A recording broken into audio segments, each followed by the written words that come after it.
Macam hasilnya cuma tipe ramu tapai je. Man bagi ungkung hapun sasa gadi. Mana tip উপস্থিত সকল সাংবাদিক বন্ধুদের আজকে এই সাংবাদিক সম্মেলনে স্বাগত জানাই। আজকে ভারতীয় জনতা পার্টি যুব মোর্চার সহসভাপতি তথা এমডিসি শ্রী সঞ্জিত রিয়াং মহোদয়। শুরু করি।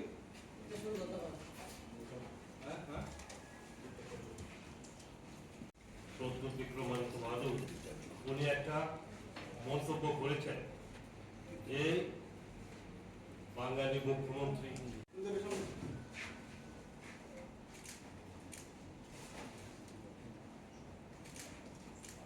সেই বিষয়গুলির উপরেই আজকে মূলত আমাদের এই সাংবাদিক সম্মেলন।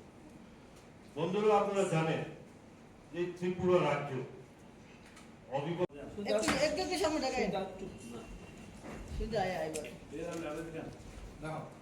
একটু সামনে তাকান। সহসভাপতি শ্রী বিমল চাকমা মহোদয়, উপস্থিত আছেন প্রদেশ সাধারণ সম্পাদক শ্রী বিপিন দেব বর্মা মহোদয়।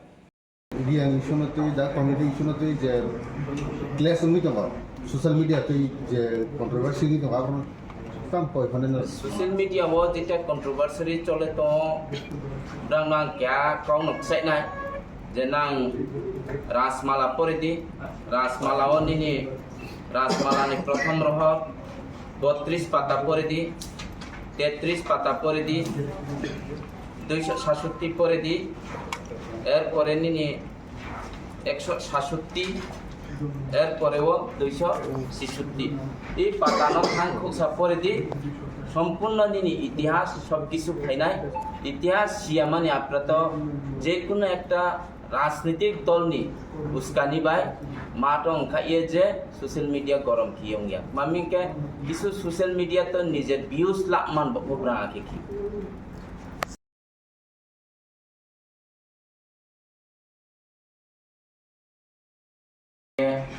কোনো বাংলাদেশি বলেন উনি আমাদের রিয়াং এর যেটা ইতিহাস তুলে ধরতে চেয়েছেন আর মেলার মধ্যে ইতিহাস কিন্তু পুরাটাই তুলে ধরতে পারেননি উনি, যার জন্য আমাদের যে ত্রিপুরা মথার কিছু লিডার্স এবং ইএমরা সেটাকে আগামী দিনের এডিসি ইলেকশনের বাজার গরম করার জন্য এইভাবে বলেছে যে আজকে আপনারা দেখুন যে টিআরআই এর মধ্যে কি লেখা আছে।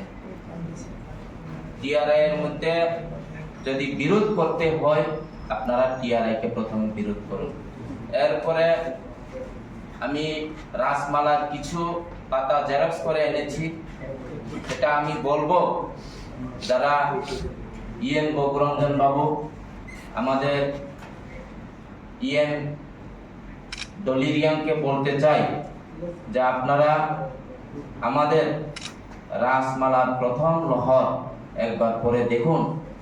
আপনারা যদি সেই বইটা যদি পাচ্ছেন না তো আমি কোথায় গেলে পাবো সেটাও বলে দেব। আমাদের যে লেক চমনিতে দোতলা একটা বিল্ডিং আছে, টিআরআই অফিসে গেলে আপনারা সেটা পাবে এবং সেখানে স্পষ্ট লেখা আছে যে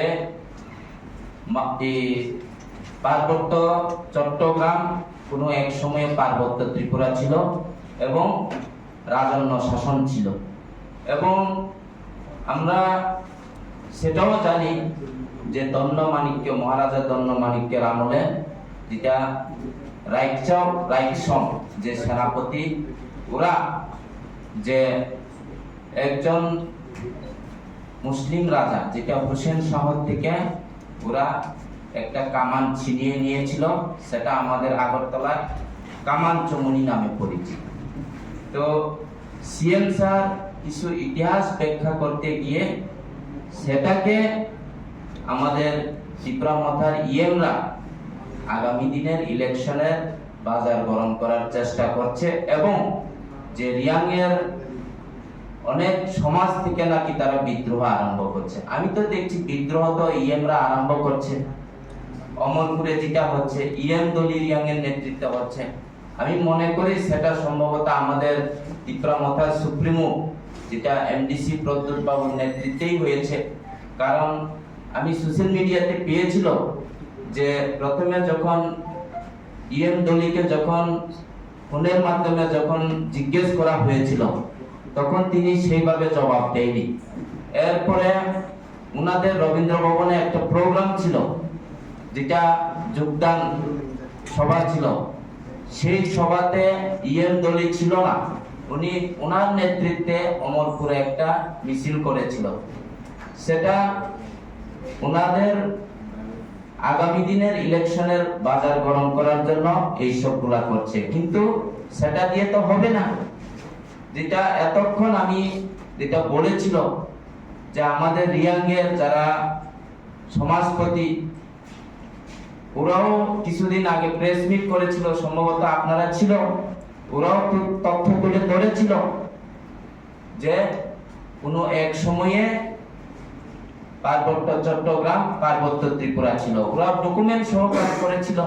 বিএসকুর যে প্রেসিডেন্ট উনি খুব বলেছিল, গতকালকে দেখেছিলাম সংগ্রামার যে জেনারেল সেক্রেটারি এবং প্রেসিডেন্ট যারা রায় উপাধি পেয়েছে রাজ্য সরকার থেকে, তারাও করেছিল যে সম্পূর্ণভাবে আমাদের সিএম যখন সেই মঞ্চে ভাষণ করেছিল, সিএম কিছু ইতিহাস তুলে ধরার চেষ্টা করেছিল, কিন্তু সেই ইতিহাস যারা বুঝতে পারেনি আমি তাদেরকে বলবো রাসমালা সংগ্রহ করে পরে দেখার জন্য, এবং যে আমাদের যে ট্রাইবাল রিসার্চ এন্ড কালচারাল ইনস্টিটিউটের যে ওয়েবসাইট, ওই ওয়েবসাইটের মধ্যেও ওদেরকে দেখার জন্য বলবো। আর যদি এতই যদি ওরা বিদ্রোহ করতে হয় তাহলে প্রথমে রাসমালা এবং টিআরআই এর বিরুদ্ধে আপনারা এই বিদ্রোহ করুন। ধন্যবাদ।